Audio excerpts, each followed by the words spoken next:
Hi guys, it's Jaden from Saskatoon Truck Center. This is stock number 5107P. It's a 2019 Ram 5500 regular cab and chassis, $199 for K. This one does have the Cummins diesel. Truck's in really nice shape. Everything from the seats to the door sills to the dash. Truck was very well kept.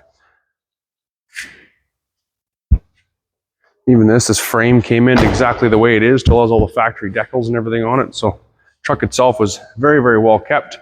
As far as the length of the cab and chassis goes, it is an 84-inch cab to axle, and you do have almost 11.5 feet to the back of the frame. So an 11.5 foot deck, if you want to put a gooseneck on there, or a 12 or 14 foot deck would work on something like this.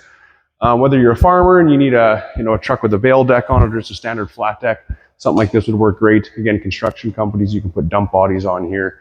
The world is your oyster as far as cab and chassis go. Power windows, power door locks, power mirrors, air tilt cruise. There's also a power driver seat as well. And there is also a PTO option on this truck as well, if that was something that you did need to run cranes or pickers or anything like that as well. So again, plenty of uses for a cab and chassis truck like this, anywhere from construction to farming and anywhere in between. Again, stock number 5107, 2019 Ram 5500 cab and chassis.